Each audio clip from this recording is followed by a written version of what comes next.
ቴዲ ጋር አትመጣጠኑ። ቴዲ እውነቴን ነው ወንበር ላይ ከተቀመጠው ከዶክተር አብይ በላይ ኢትዮጵያ ላይ ቴዲ አፍሮ ክብር አለው።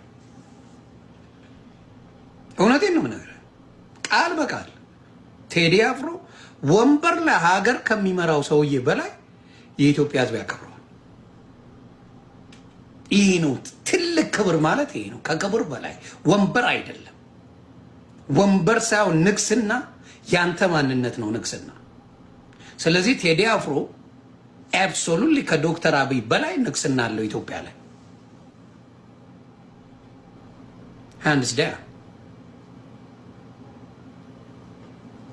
ስለዚህ መንግስት ቢያኮርፍ ምን ቢል ቴዲ አፍሮ በሚያወጣቸው ነገሮች ላይ ዛሬ አዲስ አይደለም። መጀመሪያ ላይ ራሱ ቴዲ ተናግሯል። ታስታውሱ እንደሆነ ብዙ ግርግር ተፈጥሮ ነበረ። ኢሳያስና አብይ ዱቅ ብለው ባሉበት ጊዜ አስታውሳለሁ። ቴዲ አፍሮን ሰው ነው የጠራው። ሰው ነው ቴዲ አፍሮ ይናገር ተብሎ ቴዲ አፍሮ በተናገረ ጊዜ አኩርፈዋል። በኃይለኛ ነው ያኮረፉት። እና ቴዲ አፍሮ ብዙ ጊዜ ኢትዮጵያ ላይ ኮንሰርት አያዘጋጅም። ካያችሁ ኮንሰርት የለውም። ቴዲ አፍሮ ኢትዮጵያ ላይ ኮንሰርት የለውም። ሀገሩ ነው። በጣም ትልቅ ክብር አለው። ትልቅ ነገር አለው። ሀገሩ ላይ እንኳን እንዳልኳችሁ ከህዝብ ጋር ስትሆን መንግስት ይጠላል። መንግስት የህዝብ እንዳልሆነ በዛ ታየዋለህ። መንግስት የህዝብ አይደለም። ከህዝብ ጋር ስለማይሰሩ መንግስት ከህዝብ ጋር እየሰሩ አይደለም። ቴዲ አፍሮ በሙዚቃው በአርቱ ብቻ ከህዝብ ጋር አንድ ላይ የሆነ ቦታ ተጎዳ ሲባል አውጥቶ ገንዘብ የሚሰጥ ወንድም ነው። ከህዝቡ ጋር የማይነጣጠል ሰው ነው ቴዲ አፍሮ። ስለዚህ ማንም ኢትዮጵያ ላይ ለንግስና ቢመጣ የቴዲ አፍሮ ንግስና ቦታን የሚወስደው የለም። አርቲስት ነው፣ ጥበበኛ ነው። በጥበብ በልጧቸዋል። በወንበርም ቴዲ አፍሮ በልጧቸዋል። በልጧቸዋል። በቃ እስቲ ቴዲ አፍሮ አገር ይምራ ይባል ይምራ ነው የሚለው ሰው። ምንም ፖለቲካ አያስፈልገውም። የሰው ፍቅር ነው ሀገር የሚያስመራው። የሰው ፍቅር እውቀት አይደለም። እኛ እናትና አባቶቻችን ሲያሳድጉን በጣም በጥልቅ እውቀት አይደለም፣ በፍቅር ነው ያሳደጉን። ፍቅር ነው ከእውቀት የሚበልጠው። ፍቅርን ስላልተማራችሁ ፍቅርን መስጠት አትችሉ። ሌብነቱን፣ ዘረፋውን፣ ማንጓጠጡን፣ ማሽሟጠጡን ትችሉታላችሁ። ፍቅሩን ግን አትሰጡም። እንዳልኳችሁ አፈር የመሳሰሉ እናንተ ፊት ለፊት ቢቀርቡ ራሱ ለብልጽግና ተብለው ቢቀመጡ ሰው ፊት የማይቀርቡ መሀይም ሰብስባችሁ ባክግራውንዳቸው ኤጁኬሽናል ባክግራውንድ ዜሮ የሆኑ ሰዎች ሰብስባችሁ ካድሬ አድርጋችሁ ሀገር መምራት። እኔ ላይ ወጥቼ አንዳንድ ሁኔታዎች እያዘጋጀው ነበርና መብራት ጠፋ በመሃል እና ድምጻቸው ጠፋ። መብራት ሲጠፋ ወዲያው በውስጥ ሌላ ድምጽ ፈጠሩ። በጨለማ ውስጥ ዋዮ ዋይ ማለት ጀመሩ። እንደ ቀልድ ማለት ነው። እውነት ለመናገር አድካሚ ነበር። የትንሽ የእንቅልፍ ማጣት ችግር እና የአመጋገብ ችግር ነበረብኝ። አሁን ግን በቂ ረፍት እያደረኩ እየተስተካከለ ነው። አሁን ተንፍሷል። አንተ አልበም እዛ ሰንጠረዥ ላይ ከፍ ብሎ መቀመጡ ምንድነው የሚሰማ? ለኢትዮጵያ ሙዚቃ ደረጃስ ምን ማለት ነው? ይሄ ለሙዚቃውም ደግሞ ጥሩ መነቃቃት ይፈጥራል ብዬ አስባለሁ። ከኔ በተለየ ሰው ቢናገር ያምርበታል እንጂ እኔ ብዙም አያምርብኝም። እንግዲህ ከልጅነት የጀመረው የሚከተለኝ ነው ይሄ ፎቶግራፍ የተዋላል እና አድርግና ያሳያል። ቴዲ ሌላ ባህሪው አይናገርም። ከተናገረ ደግሞ እንደምንድን ነው የሚናገረው? እንደ ድምፃዊ ነው የሚናገረው፣ እንደ ገጣሚ ነው የሚናገረው፣ እንደ ታሪክ ምሁር ነው የሚናገረው። እንዴት ነው የሚናገረው? አንድ በሚናገራቸው ንግግሮች ላይ ጊዜ ወስዶ አንብቦ ተዘጋጅቶ የሚመጣ ዘፋኝ፣ ገጣሚ፣ የዜማ ደራሲ እና የህዝብ ልጅ ነው። በደንብ አልበም ሲወጣ የሚጠበቅበት የራሱ የሆነ ምክንያት አለው።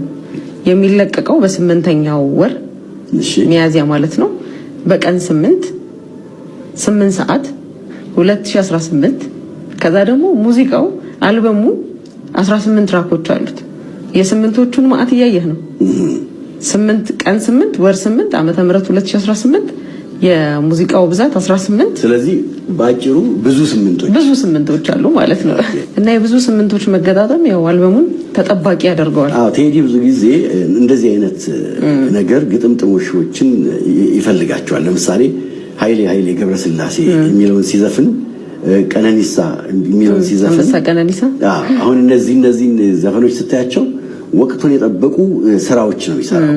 ስለዚህ ከዚህ አንፃር ምናልባት እነዚህ ቀናቶች የተለዩ ቀናቶች ስለሆኑ በተለየ ቀን የተለየ ዘፈን ሊሰጠን ያሰበ ነው የሚመስለው። በጣም እንደውም ለዳግማ ትንሣኤ ዋዜማ ነበረ ሲጠበቅ የነበረው። ቀደም አድርጎ ግን ወደ ሐሙስ አስጠግቶታል። እንግዲህ ሐሙስ እስከሚደርስ በጉጉት ነው የምንጠብቀው ለመላው የሙዚቃ አፍቃሪያን። ቴዲ አፍሮ በኢትዮጵያ ውስጥ የተለየ ዘፋኝ ነው። ለምሳሌ የተለየ ዘፋኝ ነው ስል የሚዘፍንበት መንገድ አይደለም። ግጥሞቹ እጅግ በጣም የሚገራርሙ ናቸው። ለምሳሌ ቴዲ አፍሮ የተለየ ዘፋኝ ነው ስንል ያለ ምክንያት አይደለም። ለምሳሌ ቴዲ አፍሮ በሚዘፍንባቸው ዘፈኖች ስንመለከተው ኃይሌ ገብረስላሴ በኢትዮጵያ ሕዝብ ውስጥ ታትሞ የቀረ ዘፈን ነው። ለኃይሌ ገብረስላሴ ብቻ አይደለም፣ ለኢትዮጵያ ሕዝብ የተሰጠ ስጦታ ነው። ቀነኒሳ አንበሳ እጅግ በጣም የሚገርም ነው። እጅግ በጣም የሚገርም የሚያደርገው የቀነኒሳ ማታ ድሉን አይተን ጨፍረን ሳንጠግብ ኢሚዲየት ጠዋት ላይ ዘፈኑን ታይዋለሽ። ቴዲ እንደዚህ አይነት ብዙ ገጠመኞች አሉት። በነገርህ ላይ ያልተጠበቀ ድንገት የሆነ ሰዓት ላይ ወቅቱን ሁኔታውን የመሰለ ሙዚቃ አሁን የቅርብ ጊዜ ትውስታችን እንኳን አሁን የቅርብ ጊዜ ሙዚቃዎቹ ደግሞ ባባይና መታስ ቢሆን ወቅቱን ሁኔታውን የመሰሉ ሙዚቃዎች ናቸው። ድንገት እንደ ትላንት የሆነ ነገር ይፈጠራል፣ እንደዛ ነው ቴዲ ሙዚቃ ያወጣልና ይሄ በጣም ለየት የሚያደርገው ይመስለኛል ከሌላው ሰው። ባልደራሱስ አሁን ባልደራሱ አንድ የሆነ ዘመዴ ከፈረስ ላይ እንደው ድንገት ሸርተት ብሎ ወድቆ ያንን ነገር ለእናትየው ለመንገር እንደው በጽኑ ተይዘው ሰዎቹ ብለው በቃ የሚተነፍሱት ትንፋሽ ነው እና ዜማው ግጥሙ እጅግ በጣም የሚገርም ነው። መቼስ ቴዲ ይለያል ስንል በግጥም ችሎታው አይደለም። ግጥሞቹ ታሪካዊ ሊሆኑ ይችላሉ፣ ግጥሞቹ ባህላዊ ሊሆኑ ይችላሉ፣ ግጥሞቹ ታሪካዊ ሊሆኑ ይችላሉ፣ ግጥሞቹ ባህላዊ ሊሆኑ ይችላሉ። እንደገና ደግሞ ቴዲ በአንድ የዘፈን ምት አይደለም የምታገኘው። በተለያየ ስታይል ይመጣል። ለምሳሌ ሬጌ ላይ ልታገኘው ትችላለሽ፣ የባህላዊ ዘፈኖች ላይ ልታገኘው ትችላለሽ። የተለያየ ነገር ነው የሚጠቀመው እና የህዝብ ትርታን የማንበብ ችሎታው እጅግ በጣም ከባድ ስለሆነ የቴዲ ዘፈን ሲወጣ ምን እንደሚከሰት ታውቂያለሽ? ሰዎቹ የቴዲ ዘፈን ወጣ ብሎ ለመስማት ብቻ አይደለም፣ በዘፈኑ ለመወያየት ምን ትርጉም አለው? ለመወያየት አሁን ጥቁር ሰው ቴዲ ተንበርክኮ እጁን ወደ ላይ አድርጎ ሲዘፍነው ስናይ የኦሮምኛና የአማርኛን ሪትሙን ተከትሎ ቢቶቹን ተከትሎ ሲዘፍነው የዘፈነበት መንገድ ህዝቦችን ከህዝብ ጋር ለማስተሳሰር የተጠቀመበት ሂደት ስታዩ እጅግ በጣም ቪዥዋል ታደርገዋለህ። ራሱ ቦታው ላይ ያለህ ራሱ አይመስልህም?